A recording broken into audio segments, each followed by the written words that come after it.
You can take stuff online like the self-paced programs. You can get CEUs from industry service. You can pass the MAS exam, which is it's pretty difficult exam, but you know, I think you all can pass it. I think that's really important. And you can also publish articles in an approved industry publication, or you can author a class like I'm doing here and deliver it. You can get CEU credits for those things. So there's a lot of flexibility. And one of the things that I want to mention here is that a lot of us kind of go, well, why should I get my CAS? Why should I get my MAS? That's a really good question, because it takes a lot of time. One of the things you might want to do, if you think about the people that you call on, you know, if it's like people in the insurance business, they probably have a lot of designations, like there's CLU is a chartered life underwriter, there's mechanical engineering, there's LEED, you know, for environmental or for energy efficiency. And so when you go and you're talking to somebody for the first time and you get their calling card, take a look, because if they have a professional designation, they have a good understanding, and you need to tell them, hey, you know, I'm going to get my certified advertising specialist or my master advertising specialist. And when you tell them how many hours, they may react the way one of my clients react is when I told them about my MAS designation and what it took to get it. He kind of held up this pen and he said, you spent all that time to sell this stuff? And I said, no. I spent all that time so I could help you develop your business, and this is just kind of a byproduct. So I think it's really important. You think it's really important. And if I can help you get the point across how you can differentiate yourself from your competitors. Because here's the deal. All of us in this room, we are colleagues. We are not competitors. The competitors are the people who are back home selling pens for 99 cents, selling low price, selling product, you know, to price buyers. That's the bottom line. You are not those people, okay? Now this is something that I'd like to talk a little bit about. There's kind of a traditional distribution model, and it is not the case 100% of the time, 75% of the time, I don't really know. But typically what happens is there's somebody that makes the product. And a lot of the products that we sell are manufactured overseas. Then usually someone who is called a supplier, many cases in the US, will buy those products made overseas. Then what they'll do is they'll put an imprint on it. And then, let me see, how many of us are distributors? Okay, it looks like, do we have any suppliers? Okay, it looks like we have. Well, I'm not going to point at you, but thank you for coming, by the way. What we do as promotional consultants is that we buy the logoed items from the supplier, and then we in turn resell the product to our end buyers. So that's the traditional model. As you know, we have promotional consultants are buying overseas. We've got end buyers who are buying. I mean, there's a whole bunch of different permutations, but this is kind of the way the model is set up to function. Another thing that's really important is to understand the relationship between promotional consultants and suppliers. Very, very important relationship, because if we don't have that relationship, we have nothing to sell. And as promotional consultants, I think sometimes we take our supplier partners for granted. That's easy to do, especially when things are going right. So one of the things, though, you might want to seriously consider is that, you know, we all run out of ideas from time to time. You can get a lot of ideas by talking to a customer service person at a supplier. What you can also do, too, people who are also extremely knowledgeable, is think about the multi-line reps. The multi-line reps are probably calling you all the time because they want to go in and talk to you, and, you know, do we have time to see them? Well, maybe we think we don't, but what I'd like you to do is the next multi-line rep who gives you a call, just say yes. Come in, I'll give you 15 minutes. And that 15 minutes will probably turn into a half an hour or 45 minutes, because they're going to be giving you so many cool ideas to help you sell those products. That's the least you can do. Just let them in. Let them give you ideas that will help you sell products. That's pretty cool.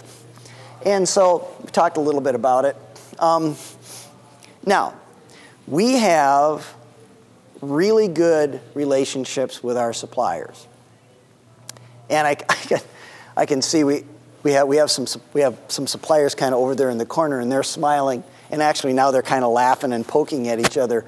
They're looking at this. These are really the three cardinal rules of supplier relationships. The first one is, number one, pay the supplier on time, all the time, whether you have the money or not. Now, those of us who sell to advertising agencies know that we are not going to get paid in 30 days. And I can see you're kind of laughing about that over there. That's one of the things that our company has always done.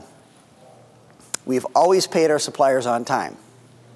And actually, one time, quite a while ago, we actually had to borrow some money to do that. But we take that very seriously. So I'm not just making this up. This is the way we do business. Okay? Number two, don't beat them up on price. Because you know what? If you force somebody into an unsatisfactory relationship, especially when it has to do with money, they will get what they feel they deserve eventually. So it's better just to play straight with them. Don't try to beat them up. Now, if you have some huge order that your father-in-law is going to place with you and you need to shave a few pennies off of it or something, that's okay because it's a big order. And most suppliers will help you with that. But don't beat them up all the time. And also, too, in the rare instance where there's a hose up, don't beat them up. Because, you know, quite frankly, might be partially your fault, but whether or not it's your fault, the important thing is that you have to serve the customer. And it may not be your fault, but it is your responsibility to make sure that things are made right. And if you want to get the attention of a customer service person, when there's a hose up, don't yell at them. That really gets their attention because they're starting to build up all this adrenaline about they're getting ready for a fight. And if you go and say to them, you know what? Stuff happens. I totally understand. What can we do to make this client happy? And you got somebody who's all worked up and energized, you can just get that energy projected at the solution. And that's really important. And I think you guys can probably do that. It's very easy to start yelling and screaming, but you know what? That just doesn't solve any problems. So I'm going to tell you guys a story. It's a true story. A number of years ago, I got a phone call from a client. It happened to be a client in Atlanta. And she called me up and she said, Joe, can you help me with something? And I really like those phone calls because you know there's something interesting that's coming. And she said, well, I bought some license plates from a competitor of yours and they can't deliver it. Oh. And I knew when their event was because I was actually going to Atlanta. And so I said, well, what can I do? And she said, well, can you get us this product by such and such a date? And I just said, well, you know what? Let me see what I can do. And that's something that I learned from my dad where, you know, if you go to a fancy hotel and it's, you know, a couple hours before the Super Bowl, you can go to the concierge and say, hey, can you get me 2 tickets on the 50-yard line? And what that concierge is going to say is they're going to say, let me see what I can do. Now, it may cost you, you know, I don't know, $5,000 or something, but you can get there. So anyway, so I said, let me see what I could do. Called the company up, told them what the situation was, and they said, of course we can do that. Now I was really surprised because that type of process is very complicated and it's a long process. So I said, well, okay. So we placed the order, and I said, I'll be down there on Thursday or something like that. I'll be down there. I'll pick it up. And as I was driving from the airport, and I realized, you know what I really need to do? I need to take all these people out to lunch because they did such this great thing for me. So I went in there, got the stuff, put it in my car, took everybody out to lunch, and the fellow who's the general manager, I was happened to be sitting next to him, and I was just profusely thanking him, and he just said, I kind of leaned over and he said, Joe, I have to tell you the rest of the story, which is, for those of you who recall, Paul Harvey, there was always the rest of the story. It was the punchline. And what he said is, he said, we already had that order in house.